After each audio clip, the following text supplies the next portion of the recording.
So hello guys, welcome to day 5 of a machine learning series. आज की video बहुत ज़्यादा इंटरेस्टिंग है क्योंकि आज हम पढ़ने वाले हैं 4 टॉपिक्स के बारे में। Yes, data normalization and standardization को हम पार्ट 1 में कंसीडर करेंगे इस वीडियो के, and part 2 of this video will be dedicatedly for your feature selection and engineering. ठीक है, तो बहुत ज़्यादा इंटरेस्टिंग है आज की भी video and I hope you are following the series and I am going from basic to advance. आपको हर वीडियो में फील होता होगा कि यस, आज हमने कुछ नया सीखा एंड यस, हम एडवांस टॉपिक्स की तरफ जा रहे हैं।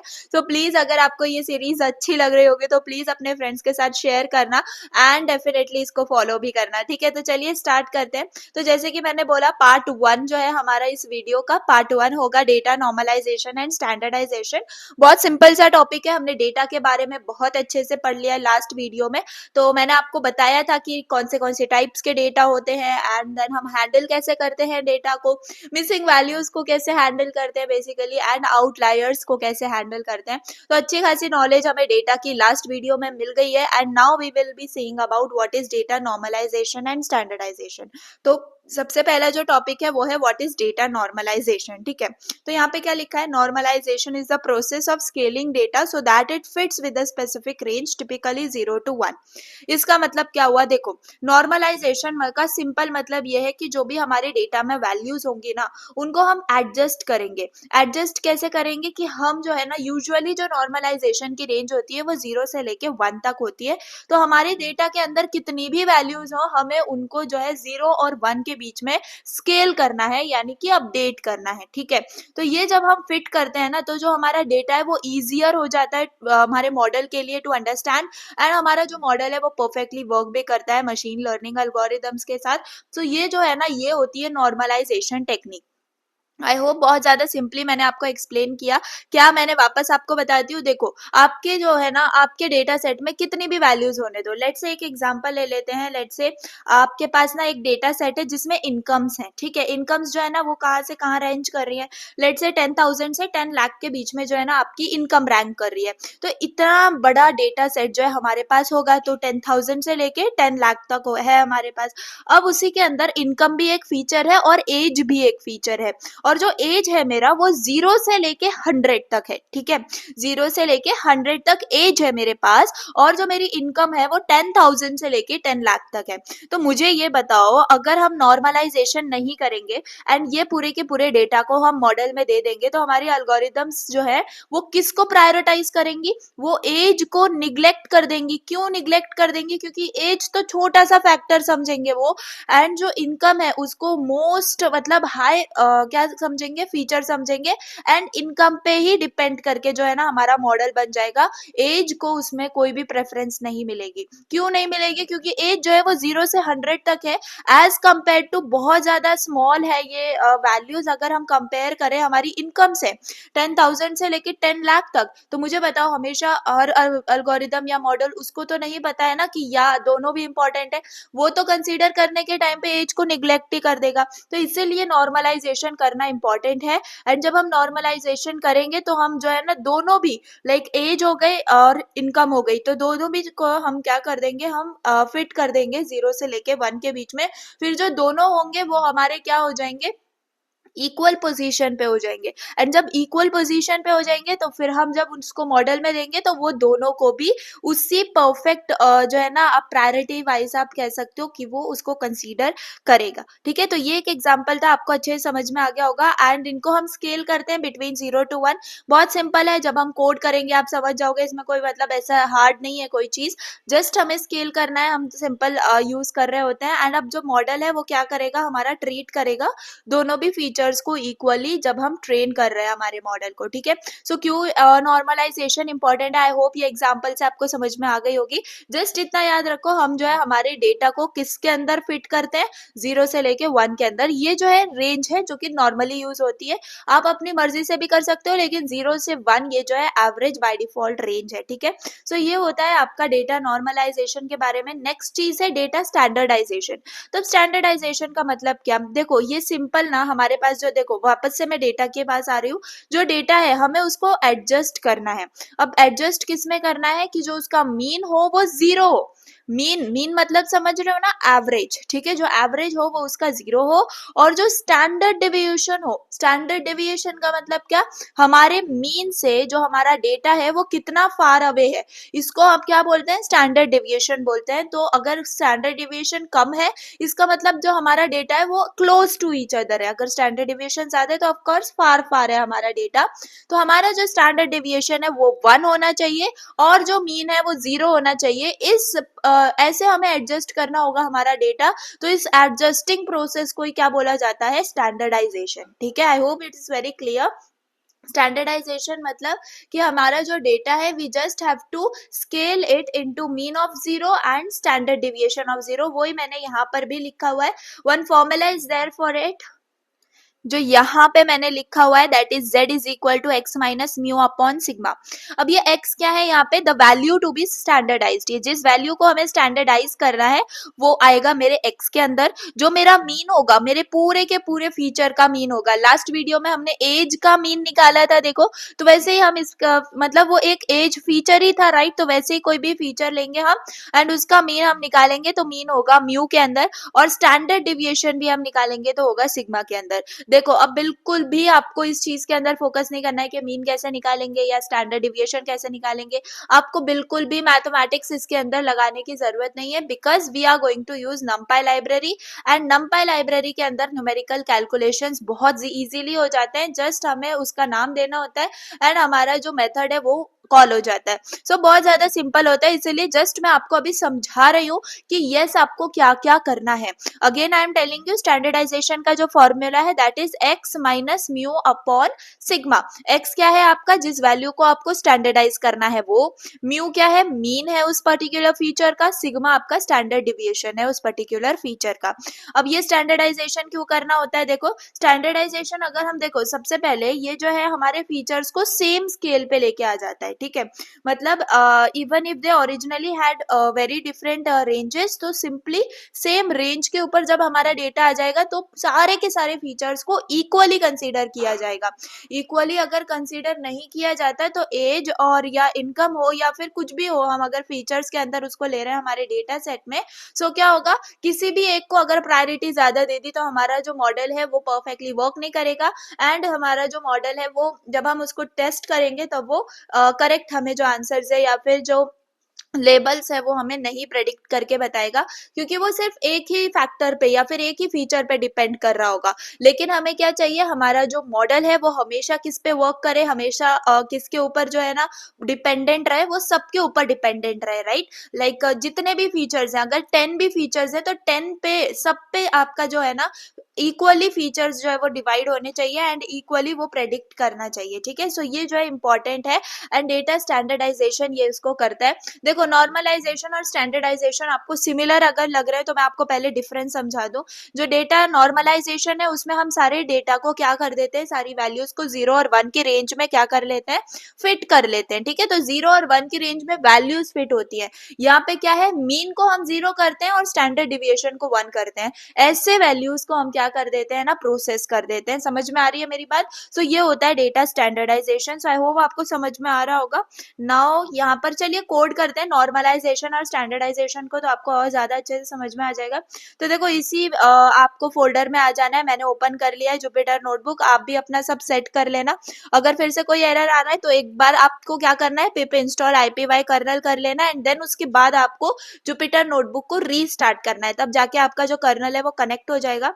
यहाँ पे मैं न्यू कर्नल कर लेती हूँ एंड यहाँ पे we will be doing off, okay, again मुझे एरर आ रहा है। So I will close this thing first and I will come in my folder, ठीक है, and open in terminal I will do. And इसके बाद यहाँ पे आप करोगे क्या, पिप इंस्टॉल IPY कर्नल, ठीक है, एंड देन एंटर। तो आपका जो कर्नल है वो इंस्टॉल हो जाएगा एंड यहाँ पे फिर आप लिखोगे क्या, Jupyter notebook.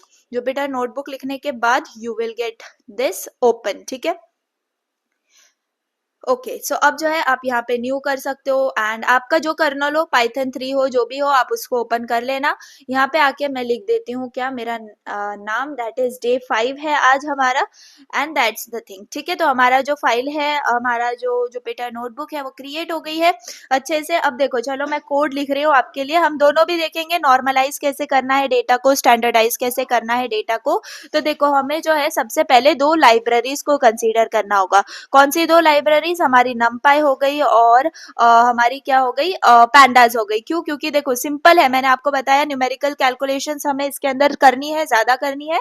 We will be writing first of all the NumPy. ठीक है, तो यहाँ पे मैं नमपाई को ले लेती हूँ एज एनपी। उसके बाद इंपोर्ट कर लेते हैं पैंडास को, ताकि जो हमेशा हम पैंडास को जो लेते हैं इंपोर्ट करते हैं वाई बिकॉज कि हमें जो डेटा है उसको टेबुलर फॉर्मेट में करना होता है, डेटा फ्रेम करना होता है। सो इसलिए ये इंपॉर्टेंट है। जस्ट शिफ्ट एंटर मैं कर दूंगी यहाँ पे। अब देखो अब हमें क्या करना है, हमें नॉर्मलाइजेशन करना है और स्टैंडर्डाइजेशन करना है। तो देखो नॉर्मलाइजेशन और स्टैंडर्डाइजेशन दोनों के लिए दो फंक्शंस हैं जो कि हमें यूज करने पड़ेंगे एंड जो कहाँ पर है वो हमारे sklearn लाइब्रेरी के अंदर है। तो सिंपल मैं यहाँ पे लिखूंगी फ्रॉम sklearn। ठीक है, इसको साइकिट लर्न बोलते हैं लेकिन हम जो है इंपोर्ट करते वक्त इसको sklearn लिखते हैं, जिसके अंदर प्री प्रोसेसिंग मॉड्यूल के अंदर, ठीक है, प्री प्रोसेसिंग के अंदर हमें इंपोर्ट करना है। ठीक है, यहाँ पे मैं लिख देती हूँ इंपोर्ट। कौन सी है? देखो एक तो है मिन मैक्स स्केलर। ये मिन मैक्स स्केलर फंक्शन क्या करता है, ये डायरेक्टली जो है मेरा नॉर्मलाइजेशन कर देता है। ठीक है, तो सिंपल ये डायरेक्ट फंक्शन है। अब आप बोलोगे यार हमें कैसे समझ में आएगा कि यार मतलब जब बिगनर्स हो ना आप, तो डेफिनेटली ये मेरे भी माइंड में आया था कि हम कैसे कैसे इसको जो है ना याद रख सकें, हर उसमें चेंजेस हो रहे हैं इंपोर्ट्स में। देखो आपको अब जो है अब प्रैक्टिस से इतना तो समझ में आ गया कि हमने ये दोनों को इंपोर्ट क्यों किया। अब वैसे ही आपको ये समझ में आना चाहिए क्यों, क्योंकि हम जैसे जैसे आगे बढ़ेंगे एडवांस टॉपिक्स को पढ़ेंगे तो हम जो है अलग अलग चीजों को एक्सप्लोर करेंगे। जैसे कि यहाँ पर अब हम नई चीज को सीख रहे हैं, मिन मैक्स स्केलर को सीख रहे हैं, इन सब चीजों को सीख रहे हैं, तो अब हमें आइडिया आ जाएगा। अब नेक्स्ट टाइम अगर कोई हमसे पूछेगा तो हम डायरेक्टली बता सकते हैं कि हमारा जो नॉर्मलाइजेशन के लिए जो फंक्शन होगा या फिर जो भी मेथड होगा वो हमारे sklearn लाइब्रेरी के अंदर है। तो ये जो है ना, जब तक आप कोड करते रहोगे, जितने ज्यादा आप कोड करते रहोगे उतने आपके दिमाग में आता रहेगा। तो ये था मिन मैक्स स्केलर जो कि हमें नॉर्मलाइजेशन के लिए यूज करना है। और एक हमें लेना है स्टैंडर्ड स्केलर। ठीक है, स्टैंडर्ड स्केलर किसके लिए यूज होगा? वो यूज होगा हमारी स्टैंडर्डाइजेशन के लिए। तो शिफ्ट एंटर मैं इसको भी रन कर देती हूँ। अब मुझे क्या करना है, मैं एक डेटा क्रिएट करती हूँ। ठीक है, डेटा के लिए हमें पता है कि हम क्या करते हैं, हम क्रिएट करते हैं एक डिक्शनरी को। ठीक है, तो जो मैंने अभी आपको एग्जांपल दिया था एज और इनकम का, वही ले लेते हैं। ठीक है, सिंपल रखते हैं अपने कोड को एंड यहाँ पे मैं की बना रही हूँ एज को एंड यहाँ पे मेरे पास होंगी एज वैल्यूज। ठीक है, तो लेट से मेरे पास है 25, मेरे पास है 35, देन 45, 55 एंड 65। ठीक है, छोटा ही हम रखते हैं एंड इसके बाद मेरे पास यहाँ पे आनी चाहिए इनकम्स। ठीक है, तो इनकम्स के लिए यहाँ पे मेरे पास क्या आ जाएगा, ये की आ जाएगी मेरे सॉरी यहाँ पे आएगी मेरी इनकम। ठीक है, इनकम की हो जाएगी एंड इसके बाद यहाँ पे जो है मैं वैल्यूज में दे दूंगी इनकम को। ठीक है, तो इनकम लेट से मेरे स्टार्ट है 20,000 से, उसके बाद है मेरे पास 35,000, उसके बाद है लेट से 50,000। ठीक है, 50,000 हो गया, उसके बाद है 65,000, उसके बाद है मेरे पास 80,000। ठीक है, तो ये है मेरी इनकम सारी की सारी। ओके, तो इसको भी शिफ्ट एंटर करके जो है हमने डेटा सेट क्रिएट कर लिया। अब देखो मैं आपको क्या बताने की कोशिश कर रही हूँ, नॉर्मलाइजेशन स्टैंडर्डाइजेशन करना इंपॉर्टेंट क्यों है। देखो मेरे पास एक एज फीचर है और एक फीचर है मेरा इनकम। ठीक है, देखो एज जो है वो हमेशा कम है, मतलब एज जो है वो मेरी 0 से 100 के बीच में ही हो सकती है, तो वो जो है मेरा 2 डिजिट नंबर है। अगर हम इनकम की बात करें तो इनकम तो बहुत ज्यादा बड़ी है। ठीक है, तो मतलब एज को जो है अगर हम एक बार को निग्लेक्ट भी कर दे तो हमारा जो मॉडल है वो किसके ऊपर वर्क कर जाएगा, इनकम के ऊपर वर्क कर देगा और एज को कर देगा निग्लेक्ट। ठीक है, लेकिन हमें तो ये चाहिए नहीं, हमारा जो मॉडल है वो हमारे दोनों भी एज और इनकम दोनों को इक्वली जो है ना यूज करना चाहिए प्रेडिक्शंस के लिए, तभी मेरा जो मॉडल है वो परफेक्टली वर्क करेगा। तो मुझे इन दोनों को अगर इक्वल स्टेज के ऊपर लेके आना है, इक्वल स्केल करना हो, तो मैं नॉर्मलाइजेशन और स्टैंडर्डाइजेशन का यूज करती हूँ। ठीक है, अब सिंपल मैं यहाँ पे क्या कर लेती हूँ, अपना डेटा फ्रेम बना लेती हूँ। तो उसके लिए मुझे क्या करना होगा, मैं यहाँ पे df इज इक्वल टू कैसे करती हूँ, pd डॉट यहाँ पे लिखती हूँ डेटा फ्रेम, ठीक है। उसके अंदर मैं पास कर देती हूँ मेरा डेटा एंड उसके बाद सिंपली मैं प्रिंट करवा देती हूँ किसको, डीएफ को, ठीक है। डेटा को प्रिंट करवाओगे तो आपका ये डेटा प्रिंट हो जाएगा, डीएफ प्रिंट करवाओगे तभी आपके पास जो है टैबुलर फॉर्मेट में आपके पास डेटा आ जाएगा, ठीक है। अदरवाइज यहाँ पे अगर मैं डेटा लिखूँ तो आपको क्या आ जाएगा, ये एज आ जाएगी और इनकम जो डिक्शनरी हमने बनाई थी डायरेक्टली वो, ठीक है। लेकिन मुझे क्या चाहिए, मुझे चाहिए टैबुलर फॉर्मेट में, तो ये मुझे यहाँ पे ऐसे मिल गया, ठीक है। अब मैं क्या करूंगी, अब मैं अप्लाई करूंगी मेरी नॉर्मलाइजेशन टेक्निक को, यानी कि मिन मैक्स स्केल को यहाँ पे मैं अप्लाई करूंगी। उसके बाद सेम चीज मैं अप्लाई कर दूंगी स्टैंडर्डाइजेशन के लिए। देखो कितना ज्यादा सिंपल है। जस्ट मैं क्या कर रही हूँ, यहाँ पे मैं लिख रही हूँ स्केलर, एक वेरिएबल मैंने क्रिएट किया। उसके बाद जो मेरा मिन मैक्स स्केलर है ना, इसको मैं कर दूंगी इनिशियलाइज, तो मैं इसको इनिशियलाइज कर सकती हूँ, ठीक है। इनिशियलाइज करना यानी कि एक इंस्टेंस यानी कि एक ऑब्जेक्ट को क्रिएट करना, ठीक है। तो मैंने उसको यहाँ पे कर लिया कॉल। अब इसके बाद क्या करूंगी, मैं एक नॉर्मलाइज्ड डेटा, ये एक वेरिएबल क्रिएट कर रही हूँ। इसके अंदर मैं क्या करूंगी, उस डेटा को रखूंगी। अब मुझे बताओ नॉर्मलाइजेशन का मतलब क्या है। जो मेरा सारी वैल्यूज है डेटा के अंदर, जो कि ये वैल्यूज है एक्चुअली, वो जीरोज और वंस के अंदर स्केल हो जाएंगे, ठीक है। तो मेरे पास ये स्केलर आ जाएगा डॉट। अब जीरोज और वंस के अंदर कौन फिट करता है, तो फिट ट्रांसफॉर्म नाम का जो फंक्शन है वो हमारा इसको फिट करता है। अब बाय डिफॉल्ट जो है ये क्या होता है, बाय डिफॉल्ट ये होता है जीरोज और वंस के लिए, तो हम इसको बाय डिफॉल्ट ही रहने देते हैं एंड इसके अंदर डीएफ को कर देते हैं पास, ठीक है। अब सिंपल, अब यहाँ पे आके अगर मैं प्रिंट करवाऊं, ठीक है, एंड यहाँ पे लिख दूं क्या, ये है नॉर्मलाइज्ड डेटा, ठीक है, normalized data simple, and slash n दे देते हैं फॉर नेक्स्ट लाइन। एंड इसके बाद मैं यहाँ पे जो है पास कर देती हूँ ये पूरा का पूरा नॉर्मलाइज्ड डेटा, ठीक है, कंट्रोल सी एंड यहाँ पे कंट्रोल वी, ठीक है। अब इसको अगर मैं रन करूंगी ना, तो देखो जीरोज और वंस में मेरा पूरा डेटा आ जाएगा। देखो जीरोज और वंस के अंदर ही मेरा पूरा का पूरा डेटा आ गया, जो कि एक्चुअली क्या था, 25 35 ये था, है ना। तो देखो यहाँ पे भी ये एज है ये पूरी, और ये क्या है, ये इनकम है। समझ में आ रही है, ये दोनों इक्वल स्टेज पे आ गए, इक्वल स्केल हो गए। इसका मतलब अब दोनों को भी हम क्या कर सकते हैं, इक्वली हमारा मॉडल कंसीडर करेगा। तो ये पूरी चीज हमने की एंड ये हो गया हमारा नॉर्मलाइजेशन कंप्लीट। अब मैं क्या कर रही हूँ, देखो इसी को पूरे को कर रही हूँ कॉपी। अब देखो इसी को मैं कैसे करूंगी, यहाँ पे अब मुझे करना है स्टैंडर्डाइजेशन, तो सिंपल मैं यहाँ पे क्या करूंगी, मैं यहाँ पे स्टैंडर्ड स्केलर को कर लूंगी इनिशियलाइज, ठीक है। उसके बाद यहाँ पे भी मैं लिख दूंगी क्या, स्टैंडर्ड डेटा, ठीक है, स्टैंडर्ड डेटा, ठीक है। अब इसी को कर लूंगी मैं कॉपी, ठीक है, एंड यहाँ पे कर दूंगी मैं पेस्ट, ठीक है। उसके बाद यहाँ पे भी मैं लिखवा देती हूँ क्या, स्टैंडर्ड डेटा, ठीक है, स्टैंडर्डाइज्ड डेटा। तो मैंने क्या कर दिया, डेटा को स्टैंडर्डाइज कर दिया। तो शिफ्ट एंटर करेंगे तो मेरा जो इसका मतलब जो मीन होगा ना, वो बिल्कुल हटा दिया जाएगा। इसका मतलब मीन को 0 कर दिया जाएगा और जो मेरा स्टैंडर्ड डेविएशन है उसको 1 कर दिया जाएगा। इस हिसाब से मेरा डेटा यहाँ पे बनाया है। अब आप खुद ही देखो, -1 0 1 के बीच में वैल्यूज हैं, तो -1 + 1 क्या हो जाएगा, 0 ही हो जाएगा। इसका मतलब मीन डायरेक्टली मुझे यहाँ पे सामने नजर आ रहा है, मुझे कैलकुलेट भी करने की जरूरत नहीं है। -1 + 0 + 1, इसका मतलब क्या, 0 आएगा मेरा मीन। एंड जब मेरा मीन 0 हो जाता है तो स्टैंडर्ड डेविएशन भी मैं आप कैलकुलेट करोगे तो आपकी 1 आ जाएगी, and that is the data जो कि आपका स्टैंडर्डाइज डेटा है, ठीक है। तो यही 2 टेक्निक्स थी यहाँ पे जो हमने सीखी नॉर्मलाइज करने के लिए और स्टैंडर्डाइज करने के लिए। तो मुझे बताओ कुछ भी चेंजेस थी क्या, नहीं, जस्ट मिन मैक्स स्केलर को यूज किया एंड सेम, मैंने कुछ भी चेंज नहीं किया। यहाँ पे स्केलर डॉट फिट ट्रांसफॉर्म भी सेम था, सब कुछ सेम था। तो जस्ट ऐसे करके हम स्टैंडर्डाइज कर सकते हैं और नॉर्मलाइज कर सकते हैं। लेकिन डिफरेंस बस इतना है कि नॉर्मलाइज के अंदर हमारी जो वैल्यूज है वो जीरोस और वंस के बीच में स्केल हो जाती हैं, और स्टैंडर्डाइजेशन के अंदर आपकी -1 से लेके 1 तक स्केल हो जाती है। यानी कि -1 to 1 बोलो, या फिर -2 से 2 बोलो, या फिर -3 से 3 बोलो, इसमें आपका जो मीन है वो 0 हो जाता है और स्टैंडर्ड डेविएशन आपकी 1 हो जाती है। ये आपको ध्यान देने की बात है, एंड दैट्स ऑल, ठीक है। ये आपने समझ लिया किसके लिए, नॉर्मलाइजेशन स्टैंडर्डाइजेशन हमने कर लिया, ठीक है। नाउ देखो वापस से हम इसको समराइज करते हैं। आपको मैंने अभी मिन मैक्स स्केलर के बारे में बताया। मिन मैक्स स्केलर में हमारा ये क्या करता है फीचर, ये रेंज कौन सी रेंज में स्केल कर देता है, जीरोज और वंस के अंदर। स्टैंडर्ड स्केलर में क्या होता है, हमारे जो फीचर्स हैं उसके अंदर मीन रिमूव हो जाता है। मीन 0 होना मतलब मीन रिमूव हो जाता है, और जो हमारा स्केलिंग फैक्टर है उसको यूनिट कर दिया जाता है, यानी कि स्टैंडर्ड डेविएशन 1 कर दिया जाता है। उसके बाद फिट ट्रांसफॉर्म मतलब क्या, यहाँ पे फिट ट्रांसफॉर्म क्या कर रहा है, हमारे डेटा को उस पर्टिकुलर रेंज के अंदर स्केल कर रहा है और उसको ट्रांसफॉर्म कर दे रहा है, ठीक है। सो ये था हमारा पूरा। Now the next thing is part 2, ठीक है। पार्ट 1 के अंदर हमने नॉर्मलाइजेशन स्टैंडर्डाइजेशन अच्छे से समझ लिया।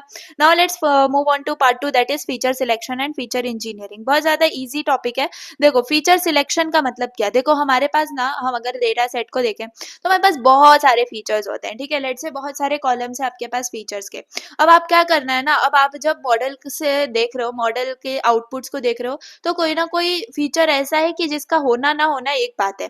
लेट्स से मैं आपको एक एग्जांपल देती हूँ कि हमारे पास जो हम हाउस प्रेडिक्शन वाला एग्जांपल ले रहे थे, हाउस प्राइस प्रेडिक्शन वाला, उसके अंदर हम कंसीडर कर रहे थे number of room, size, location, ये हम कंसीडर कर रहे थे। लेकिन अगर हम बात करें मतलब कोई ना कोई डेटा सेट हमारे पास ऐसा है जिसमें फीचर्स के अंदर नंबर ऑफ वॉल्स भी प्रेजेंट है, तो क्या वो नंबर ऑफ वॉल्स इंपॉर्टेंट है, या फिर आपने कहीं पे सुना हुआ है, ये बिल्कुल भी इंपॉर्टेंट नहीं है। एंड फीचर्स के अंदर होना बिल्कुल भी जरूरी नहीं है ना। हम सिर्फ नंबर ऑफ मतलब जो हमारे रूम्स है उससे प्रेडिक्ट कर सकते हैं, हमारे जो साइज है उससे प्रेडिक्ट कर सकते हैं। तो कुछ ना कुछ अगर एक्स्ट्रा है हमारे डेटा सेट में, जो कॉलम हमें नहीं चाहिए, जो फीचर्स हमें नहीं चाहिए, उनको हम रिमूव कर सकते हैं। सो बेसिकली यही क्या होता है, फीचर सिलेक्शन होता है, जिसके ऊपर हमारा जो आउटपुट है या फिर टारगेट वेरिएबल है वो ज्यादा मतलब परफेक्टली वर्क कर रहा है, बेसिकली उसी को हम कंसीडर करते हैं, ठीक है। And rest of the features को हम कर देते हैं रिमूव। तो ये होता है हमारे फीचर सिलेक्शन में। आप डेफिनेशन पढ़ो। Feature selection involves identifying the most relevant features in a data set to improve the model's performance. Of course, हमें उन features को मतलब consider करना है जो कि हमारे model के performance को improve कर रहा है। Otherwise हम उसको नहीं consider करेंगे। अगर वो हमारे model की performance को decrease कर रहा है तो हम उसको हटा देंगे हमारे data set से, ठीक है। तो ये चीजें करनी होती है जो कि feature selection के अंदर हमारी होती हैं। कुछ यहाँ पे types of feature selection है जो कि मैंने यहाँ पे लिखे हुए हैं। देखो फर्स्ट है आपका filter method। फिल्टर मेथड के अंदर क्या होता है ना, आप पहले ही चेक कर लेते हो, ठीक है। डेटा सेट को आप एम्बेड करने से पहले ही क्या कर लेते हो, देख लेते हो पूरे डेटा सेट में। जैसे अभी मैंने बोला नंबर ऑफ वॉल्स, जो कि मुझे देखते ही पढ़ते ही समझ में आ रहा है कि यार ये कोई इंपॉर्टेंट फीचर है नहीं एंड फालतू का फीचर है, तो मैं इसको रिमूव कर देती हूँ। तो ये होता है फिल्टर मेथड, जो आप पहले ही चेक कर लेते हो, ठीक है। प्रिलिमिनरी आप चेक कर लेते हो। Based on the statistical measures भी आप कर सकते हो, यानी कि अगर आपको ऐसे समझ में नहीं आ रहा है, आप स्टैटिस्टिकल मेजर्स करो कि मेरा जो आउटपुट है वो सबसे ज्यादा किस पे डिपेंड कर रहा है, सबसे ज्यादा जिस पे डिपेंड कर रहा है वो मेरे मॉडल के लिए अच्छे हैं, एंड जिस पे बहुत कम जो है ना डिपेंड कर रहा है मेरा मॉडल, उसको मैं रिमूव कर दूं। तो ये होता है फिल्टर मेथड। उसके बाद होता है रैपर मेथड। रैपर मेथड के अंदर क्या होता है ना, हम क्या करते हैं, जैसे कि मेरे पास सपोज मेरे पास अब 4 फीचर्स है, number of room, size, location और नंबर ऑफ वॉल्स। मैंने क्या कर रही हूँ, अब मैं दो दो का पेयर बना रही हूँ, ठीक है। अब जरूरी नहीं है दो दो का, आपका जो डेटा सेट है वो और बड़ा भी हो सकता है, आप जितने नंबर चाहो उतने ले सकते हो। लेकिन मैं सिलेक्शन के लिए मैं देख रही हूँ, लेट से मैंने नंबर ऑफ रूम्स और साइज को पहले कंसीडर किया एंड अपने मॉडल का परफॉर्मेंस देखा। उसके बाद मैंने नंबर ऑफ रूम्स और लोकेशन को कंसीडर किया एंड फिर मेरे मॉडल का परफॉर्मेंस देखा। फिर मैंने नंबर ऑफ वॉल्स और नंबर ऑफ क्या कहते हैं, नंबर ऑफ वॉल्स और साइज को कंसीडर किया एंड मैंने मॉडल का परफॉर्मेंस देखा। तीनों भी केसेस में मुझे जो परफॉर्मेंस ज्यादा लगेगा मैं उसको कंसीडर करूंगी और रेस्ट दो जो है उनको मैं रिमूव कर दूंगी। तो ये होता है रैपर मेथड, जिसके अंदर हम सबसेट ऑफ फीचर्स का यूज करते हैं, इवैल्यूएट करते हैं मॉडल के परफॉर्मेंस को, ठीक है। आई होप समझ में आ रहा है। देन एम्बेडेड मेथड्स के अंदर क्या होता है ना, हम डायरेक्टली सिलेक्ट करते हैं। देखो एम्बेडेड मेथड के अंदर हम ट्रेन जब कर रहे हैं ना हमारे मॉडल को, तो उस ट्रेनिंग प्रोसेस के अंदर ही हमें समझ में आ जाता है कि कौन सा जो फीचर है वो इंपॉर्टेंट है और कौन सा फीचर इंपॉर्टेंट नहीं है। तो उस कंडीशन में हम क्या कर सकते हैं, जो इंपॉर्टेंट नहीं है उस फीचर को हम कर सकते हैं ड्रॉप। सो ये 3 होते हैं आपके types of feature selection methods, ठीक है। उसके बाद देख लेते हैं, चलिए let's code the feature selection. तो यहाँ पर मैं आ गई हूँ अपनी जुपिटर नोटबुक के अंदर। यहाँ पे आ जाते हैं, एक न्यू बुक को क्रिएट करते हैं, ठीक है। यस, यहाँ पर मैं नाम दे देती हूँ डे 5, जिसमें हम पढ़ रहे हैं फीचर सिलेक्शन के बारे में, ठीक है। फीचर सिलेक्शन एंड एंटर, ठीक है। तो ये हो गया मेरा नाम, ठीक है। अब देखो, अब मैं आपको एक इंटरेस्टिंग चीज बताती हूँ। अभी तक हमने जो डेटा सेट है वो कैसे लिया, मैंने खुद से बनाया, छोटा सा हमने सिंपल सा अपना जो है डेटा सेट बनाते रहे। अब मैं क्या कर रही हूँ, अब मैं कर रही हूँ लोड। देखो आपको बहुत अच्छी इंटरेस्टिंग चीज मैं आपको बताऊँ, हम जो है ना डेटा जो लोड करने वाले हैं वो है आइरिस डेटा, ठीक है। तो यहाँ पर अगर आप देखो, यहाँ पर आप आ जाओ and iris iris data set, ठीक है, एंटर मार दो।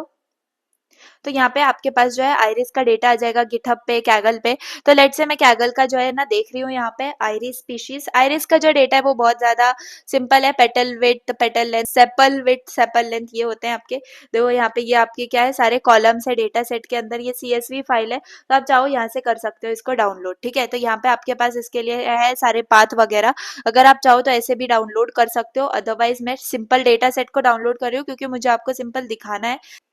तो ये है, देखो मेरे पास ये है डेटा, ठीक है। ये सिंपल सा डेटा है। यहाँ पे ये सारे हैं इंडेक्स, आइरिस डेटा वगैरह। तो देखो यहाँ पे अगर मैं इसको सिंपल नोटपैड के अंदर ही खोल लूँ, ठीक है, आइरिस डॉट डेटा को, तो देखो ये है मेरे पास डेटा, ठीक है। समझ में आ रही है मेरी बात? ये है पूरा डेटा जिसके अंदर 4 फीचर्स नजर आ रहे हैं। ये एक फीचर है, ये यहाँ तक एक फीचर है, ठीक है। एंड उसके बाद ये एक फीचर है और ये एक फीचर है। एंड उसके बाद मेरा जो आइरिस है उसका नाम है, लेट्स से आइरिस सेटोसा है, फिर आइरिस वर्जिनिका है। ये सारे जो है उसके स्पीशीज हैं बेसिकली। तो ये था डेटा, ठीक है। अगर यहाँ पे मैं बात करूँ आइरिस डॉट नेम्स में, तो आइरिस डॉट नेम्स में मुझे क्या मिल जाएगा, सारी मिल जाएंगे। जैसे कि यहाँ पे देखो क्लास, ठीक है, आइरिस सेटोसा, वर्सी कलर और वर्जिनिका, ठीक है। ये 3 क्लासेस हैं एंड ये 4 एट्रीब्यूट्स हैं, यानी कि ये 4 फीचर्स हैं, ठीक है, जो सेंटीमीटर्स के अंदर हमें गिवन है। तो ये है पूरा का पूरा डेटा सेट, ठीक है। तो अभी इससे भी हम डील करेंगे बाद में। देखो ये है इंडेक्स, ठीक है। अगर मैं इसको भी देखूँ इंडेक्स को, तो ये है मेरे पास कुछ इंडेक्स के अंदर डेटा। तो ये जो है ये मुझे मिला हुआ है, ठीक है। तो आप अगर जाओ गूगल पे, बहुत सारे देखो, ये UCL के अंदर भी ICL का डेटा है। बहुत जगह पर आपको ICL का डेटा मिल जाएगा, आइरिस का डेटा मिल जाएगा, ठीक है। लेकिन अगर आप यहाँ पे आओ, ठीक है, सिंपल आपको sklearn के अंदर डायरेक्ट डेटा सेट मिल जाएगा। अगर मैं आपको बताऊँ तो ये बहुत ही मतलब आपको इंटरेस्टिंग लगेगा, क्योंकि डेटा उठाने से ज्यादा ये जो है ज्यादा आपको ईजी लगेगा। अगर आप मशीन लर्निंग अभी सीख रहे हो तो आपके लिए इंपॉर्टेंट है। देखो sklearn के अंदर हमारे डेटा सेट है, ठीक है, डॉट डेटा सेट्स के अंदर अगर हम जाएं, ठीक है, उसमें से मैं इंपोर्ट करना चाहूँ तो मैं कोई भी इंपोर्ट कर सकती हूँ। लेट से लोड, ठीक है, एंड यहाँ पे मैं दूं अंडरस्कोर एंड मैं सिंपल लिख दूं आइरिस, ठीक है। तो मेरा जो आइरिस का डेटा है वो लोड हो जाएगा इस केस में। समझ में आ रही है बात? तो ये simple sklearn dot data set में से मैंने अपने आइरिस का डेटा कर लिया लोड, ठीक है। तो बिल्कुल भी आपको बाहर से जाके डेटा को उठाने की जरूरत नहीं है। शिफ्ट एंटर कर लो, आपका जो डेटा है वो यहाँ पे इम्पोर्ट हो जाएगा। अब हमें क्या करना है, मैं एक और इंपोर्ट कर रही हूँ sklearn के फीचर सिलेक्शन में से। फीचर सिलेक्शन के अंदर 2 चीजें आपको मिल जाएगी, सिलेक्ट के बेस्ट और काई टू बोल दो या चाय टू बोल दो, बेबी एनीथिंग, लेकिन ये फीचर सिलेक्शन के मेथड्स हैं। कैसे करना है, सेम ऐसे ही करना है, फ्रॉम sklearn। देखो मैंने आपको बोला sklearn मशीन लर्निंग में बहुत ज्यादा इंपॉर्टेंट लाइब्रेरीज है, सारी के सारे आपको अल्गोरिदम्स इसके अंदर मिलेंगे, मेथड्स इसके अंदर मिलेंगे, तो आपको बहुत ईजी होगा इससे करना। देखो sklearn के अंदर मैं अगर देखो यहाँ पे फीचर सिलेक्शन लिखूं, ठीक है, फीचर सिलेक्शन, ठीक है, इसके अंदर हमारे पास इंपोर्ट करने के लिए है तो सिंपल 2 मेथड जो मैं कह रही हूँ आपको, वो है सिलेक्ट के बेस्ट मेथड एक, ठीक है, जिससे हम क्या कर सकते हैं, सिलेक्ट कर सकते हैं डायरेक्ट उन्हीं फीचर्स को एंड बाकी सबको इग्नोर कर सकते हैं। एंड सेकेंड है काई2, बेसिकली स्क्वायर टेस्ट फंक्शन होता है ये हमारा। तो सिंपल यही 2 हैं जो हमें यूज करने होते हैं फीचर सिलेक्शन के अंदर। तो इसको भी मैं शिफ्ट एंटर करके जो है रन कर दूंगी। एक बार स्टार्ट से रन कर देते हैं, कर्नल को रीस्टार्ट कर देते हैं, फिर ये जो है रन हो जाएगा हमारा। एंड यस, अब जो है ना हमें डेटा के अंदर लोड करना होगा। तो जैसे डेटा है मेरे पास, इसके अंदर मुझे लोड क्या करना है, यहाँ पे देखो मैंने क्या इंपोर्ट किया हुआ है, लोड अंडरस्कोर आइरिस, ठीक है। तो सिंपल इसी को मैंने यहाँ पे कर दिया लोड, ठीक है। तो मेरे डेटा के अंदर ये आ गया एंड सिंपल यहाँ पे आपको देना होंगे पैरेंथेसिस, अदरवाइज आपको आगे जाके एरर दिख जाएगा। तो शिफ्ट एंटर यहाँ पे हम कर देते हैं। अब मैं क्या कर रही हूँ, एक्स मेरे पास एक्स एक वेरिएबल हम बना लेते हैं जिसके पास है फीचर डेटा, और वाई के अंदर है मेरे टारगेट लेबल्स, ठीक है। अब फीचर डेटा के अंदर क्या क्या है मैंने आपको बताया था, उसके अंदर सेपल लेंथ है, सेपल विड्थ है, पेटल लेंथ है और पेटल विड्थ है। और हमारा जो वाई है जिसके अंदर टारगेट लेबल होगा, उसके अंदर उस पर्टिकुलर आइरिस फ्लावर की स्पीशीज हमें दिख रही होगी, ठीक है। तो लेट से मैं यहाँ पे बना रही हूँ एक्स, ठीक है, x is equal to data का डेटा, ठीक है, डेटा का डेटा, यानी कि बेसिकली डेटा ही हमने यहाँ पे कंसीडर किया है एंड ये वाला जो डेटा है बेसिकली ये फीचर्स बता रहा है यहाँ पे, ठीक है। सो इसको मैं रन कर देती हूँ, we will get no error. y is equal to data dot target अगर हम करें, टारगेट, तो मेरा जो टारगेट वेरिएबल है वो यहाँ पे होगा, शिफ्ट एंटर करके इसको भी मैं रन कर देती हूँ, ठीक है।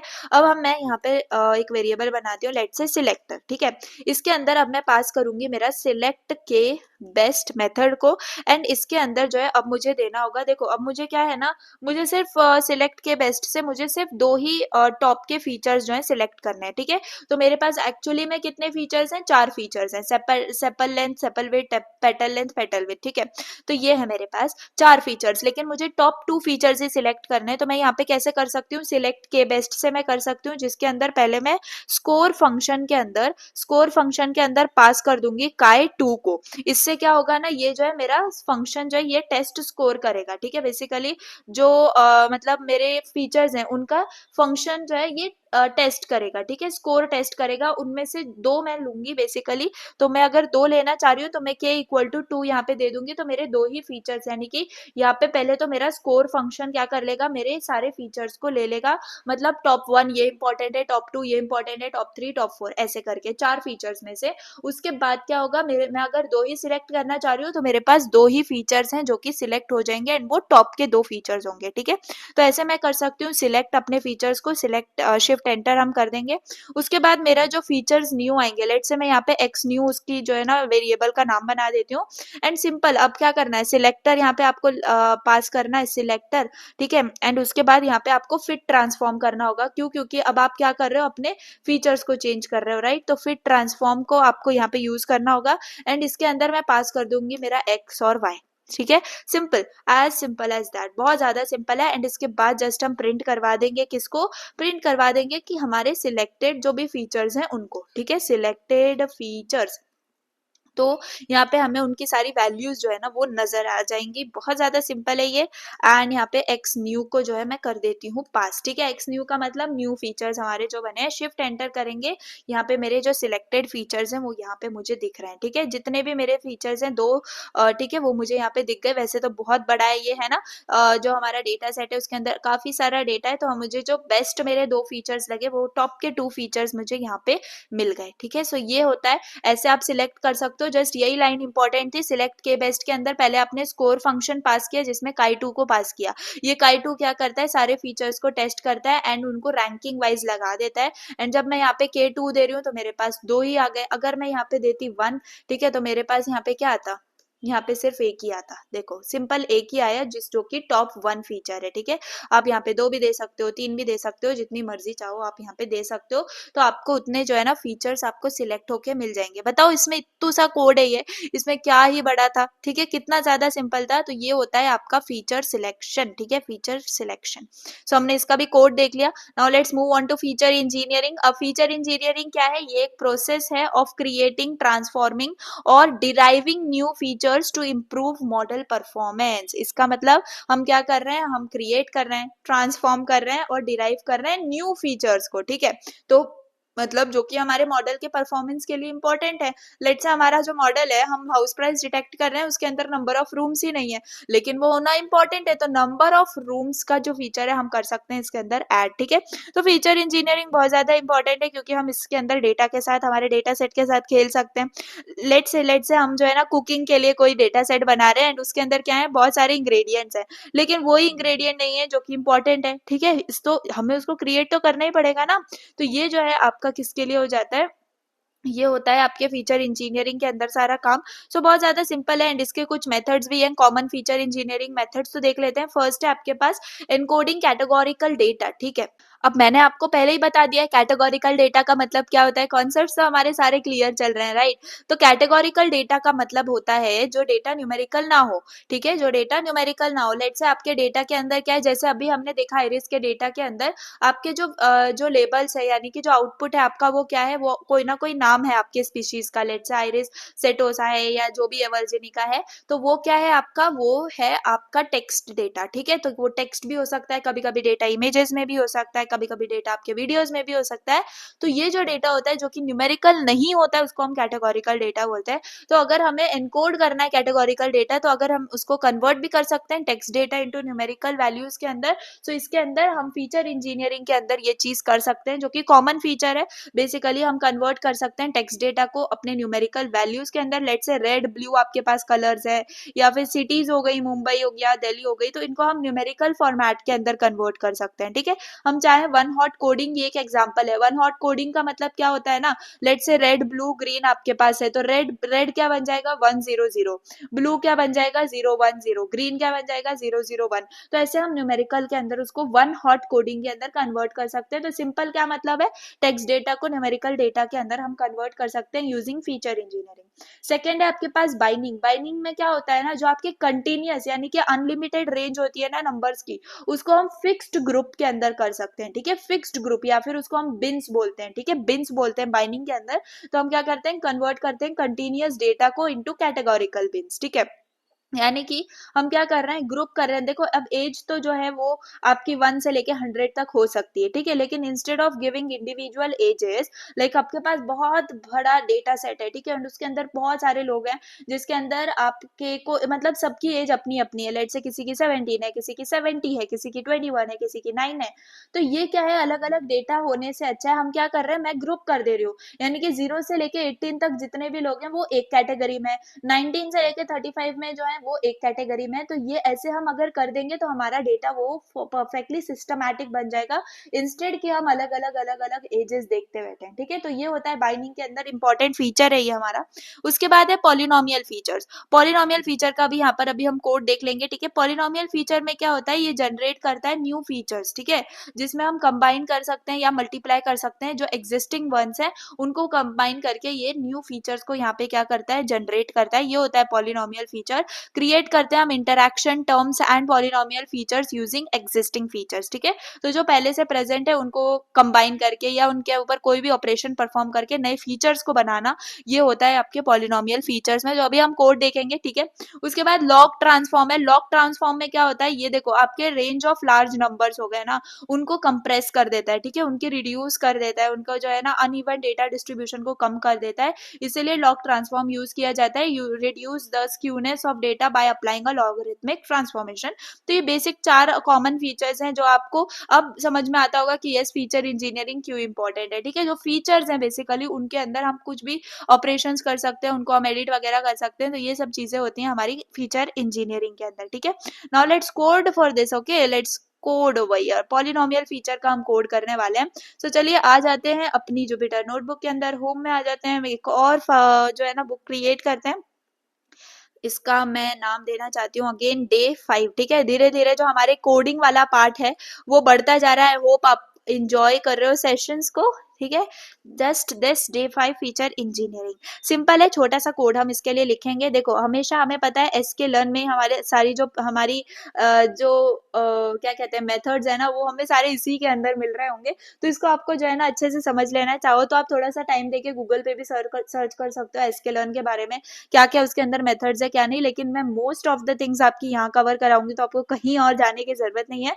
तो चलो यहाँ पे प्री प्रोसेसिंग मॉड्यूल के अंदर यहाँ पे हमारे पास होगा इम्पोर्ट पॉलिनोमियल फीचर, ठीक है। तो पॉलिनोमियल फीचर्स, ठीक है, तो ये कर लिया हमने इम्पोर्ट, शिफ्ट एंटर। अब मैं यहाँ पे बना रही हूँ डेटा, ठीक है। डेटा है मेरे पास, लेट से मेरे पास जो डेटा है मैं उसका जो की है ना उसी को मैं दे रही हूँ फीचर, ठीक है, एक ही बनाते हैं, ठीक है। ये मेरे पास फीचर है जिसकी जो वैल्यूज है वो है मेरे पास लेट से 1, 2, 3, 4, 5, ठीक है। सिंपल सा ये मेरे पास क्या है, फीचर है। इसको मैं शिफ्ट एंटर कर देती हूँ, एंड इसको भी मैं कर देती हूँ df is equal to pd dot data frame, ठीक है, डेटा फ्रेम, एंड इसके अंदर पास कर देंगे डेटा को, शिफ्ट एंटर, ठीक है। प्रिंट करवाने की जरूरत नहीं है, ओके। पीडी यानी कि मैंने पैंडास को इंपोर्ट नहीं किया, ठीक है, तो मैं यहाँ पे इंपोर्ट कर लेती हूँ पैंडास, ठीक है, pandas as pd, shift enter enter enter, okay. अब चाहो तो प्रिंट करवा लो भाई, फिर बाद में बोलोगे कि ये प्रिंट क्यों नहीं किया,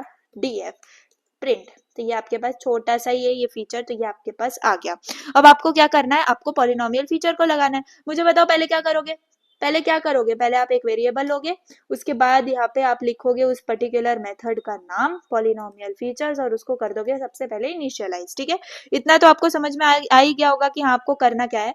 अब मैं इसके अंदर पास कर रही हूँ डिग्री 2, ठीक है। डिग्री 2 के मेरे पास जो सारे वेरिएबल्स हैं वो यहाँ पे इनिशियलाइज हो जाने चाहिए, ठीक है। जो डिग्री 2 है ना ये आपकी क्लास है, ठीक है। इसका मतलब कि आपके पास जो फीचर्स है ना जो जनरेट होने वाले हैं वो सेकेंड डिग्री के होंगे। सेकेंड डिग्री यानी कि क्वाड्रेटिक फीचर्स, यानी कि क्वाड्रेटिक जो है ना आपके सारे फीचर्स वही इसके अंदर इंक्लूड होंगे, ठीक है। उसके बाद अब हम क्या करेंगे, सिंपल मुझे बताओ क्या करेंगे। एक मैं बनाऊंगी वेरिएबल, लेट से ट्रांसफॉर्म डेटा यहाँ पे, एंड इसके अंदर मैं पास कर दूंगी poly co dot fit transform, ठीक है, क्योंकि हम क्या कर रहे हैं, हम हमारे फीचर्स को चेंज कर रहे हैं, तो उसके लिए मेरे पास फिट ट्रांसफॉर्म होता है। इसके अंदर मैं सिंपल पास कर दूंगी मेरे डीएफ को, ठीक है, सिंपल शिफ्ट एंटर। ओके, अब मैं क्या करना चाह रही हूँ, मैं प्रिंट करवा दूंगी। किसको प्रिंट करवाऊंगी, सिंपल यार, इतने ज्यादा सिंपल कोड्स तो आपको डीएसए में कहीं नहीं मिलने वाले हैं, इसलिए मशीन लर्निंग पहले पढ़ लो, खत्म करो ये टास्क को, ताकि बाद में आपको जो है ना ये नहीं हो, ठीक है। इसके बाद यहाँ पे जो है मैं पास कर दूंगी मेरे ट्रांसफॉर्म्ड डेटा को यहाँ पे, ठीक है, सिंपल यहाँ पे कर देंगे पास, शिफ्ट एंटर। तो मेरे पास जो है पॉलिनोमियल फीचर्स में मेरा डेटा आ गया। क्या था मेरा डेटा, 1 2 3 4 5 था। अब मेरा डेटा क्या बन चुका है, ये बन चुका है, ठीक है। तो अब मेरा जो है बेसिकली ओरिजिनल है इसके अंदर, फिर उसके बाद है higher degree features, example x और एक्स स्क्वायर, ठीक है। तो यहाँ पर वो जो है ओरिजिनल होगा, एक्स होगा और एक्स स्क्वायर होगा, तो ये है पॉलिनोमियल फीचर्स, ठीक है। तो हम डिग्री भी निकाल सकते हैं अपने फीचर्स की, डिग्री भी जितने डिग्री में आपको चाहिए आप उतने यहाँ पे निकाल सकते हो। समझ में आ रही है बात। सो बहुत ज्यादा सिंपल था ये आपके क्या है, ये देखो यहाँ पे ये आपके ये फीचर है बेसिकली, एंड उनका यहाँ पे स्क्वायर प्रेजेंट है, ठीक है, 1 का स्क्वायर 1, 2 का 4, 3 का 9, 4 का 16। तो ये होता है आपका पॉलिनोमियल फीचर्स। आप जितनी भी डिग्री चाहो यहाँ पे आप दे सकते हो, एंड अपने डेटा को, अपने फीचर्स को उस केस में ट्रांसफॉर्म कर सकते हो। And this is what is your feature engineering. आपको अच्छे से समझ में आ गई होगी, आई होप दिस थिंग। अब आप चाहो तो ये जो है इनको भी आप ट्राई ऑन कर सकते हो, बाइंडिंग ट्राई ऑन कर सकते हो। एंड अगर आप कर रहे हो ये होमवर्क्स को, तो प्लीज मुझे बताना कमेंट सेक्शन में, ताकि आप न्यू चीजें जो है वो ट्राई कर पा रहे हो। एंड कुछ नहीं है, मुझे बताओ इतने से कोड लिखने में क्या ही जा रहा है, ना आप बहुत ज्यादा इंटरेस्टिंग चीजें इसके अंदर कर रहे हैं, राइट। तो एसक्यूएल लर्न के अंदर आपको सारी के सारे वो मॉड्यूल्स मिल जाएंगे जो कि आपको इंपॉर्टेंट है, ठीक है। And that is the only thing जो कि आपको करनी है, ठीक है। मैंने कितना छोटा सा सिंपल सा डेटा सेट बनाया था, एंड आपको अच्छे से समझ में आ गया पॉलिनोमियल फीचर के बारे में। So that is all the thing, ठीक है। So that was all. हमने आज क्या क्या पढ़ा देख लेते हैं स्टार्टिंग से। तो हमने बहुत अच्छे से पार्ट 1 समझा, जिसमें डेटा नॉर्मलाइजेशन एंड स्टैंडर्डाइजेशन के बारे में पढ़ा। नॉर्मलाइजेशन में क्या होता है, हमारी जो वैल्यूज है डेटा के अंदर वो 0 और 1 के बीच में लाए हो जाती हैं, ठीक है, रेस्केल हो जाती हैं बेसिकली। स्टैंडर्ड डेविएशन की बात करें तो ये फॉर्मूला लगाते हैं हम, है ना, एंड ये फॉर्मूला इंटरनली लगता है, हमने कहीं पे भी नहीं लगाया, हमने डायरेक्टली क्या किया, इंपोर्ट किया उस फंक्शन को, एंड डायरेक्टली स्टैंडर्डाइजेशन कर दी, है ना। तो ये इंपॉर्टेंट है, एंड ये आप तभी कर पाओगे जब आप जो है अच्छे से समझ जाओगे कि हर चीज, हाँ ये जो है हम कर सकते हैं इस पर्टिकुलर लाइब्रेरी से, है ना। स्टैंडर्डाइजेशन में हमारा मीन 0 हो जाता है, यानी ये मीन रहता ही नहीं है, स्टैंडर्ड डेविएशन 1 हो जाता है, ठीक है। उसके बाद हमने नॉर्मलाइजेशन और स्टैंडर्डाइजेशन को कोड किया, है ना। तो बहुत अच्छे से हमने इन सबको कोड किया एंड समझा, एंड उसके बाद ये 3 फंक्शंस थे उसके अंदर जो इंपॉर्टेंट थे वो भी मैंने आपको बताए। पार्ट 2 के अंदर हमने फीचर सिलेक्शन और इंजीनियरिंग के बारे में पढ़ा। फीचर सिलेक्शन में हम उस पर्टिकुलर इंपॉर्टेंट फीचर को सिलेक्ट करते हैं अपने मॉडल की परफॉर्मेंस को इंप्रूव करने के लिए। कैसे सिलेक्ट करते हैं वो भी मैंने आपको अच्छे से समझाया। ये 3 बेसिक मेथड्स होते हैं, filter method, wrapper method, embedded method, जिससे आप फीचर सिलेक्शन कर सकते हो। इसको भी हमने कोड करके देखा। फीचर इंजीनियरिंग के बारे में हमने पढ़ा, जिसमें हम क्रिएट कर सकते हैं या अपने फीचर्स को ट्रांसफॉर्म कर सकते हैं, और न्यू जो फीचर्स है उनको डिराइव भी कर सकते हैं बेसिकली अपने मॉडल परफॉर्मेंस को इंप्रूव करने के लिए।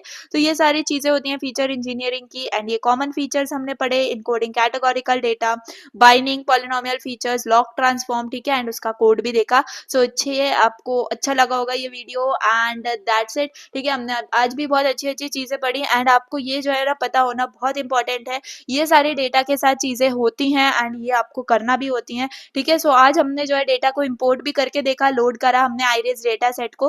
तो आप चाहो तो वैसे भी लोड करके देख सकते हो, आप डायरेक्टली डेटा सेट को डाउनलोड कर लो ऑनलाइन, एंड डायरेक्टली भी आप करके देख सकते हो। लेकिन जब एसक्यूएल आपको डायरेक्टली डेटा सेट्स दे रहा है तो आपको कहीं और जाने की जरूरत नहीं है, आप यहीं से लोड कर सकते हो, ओके।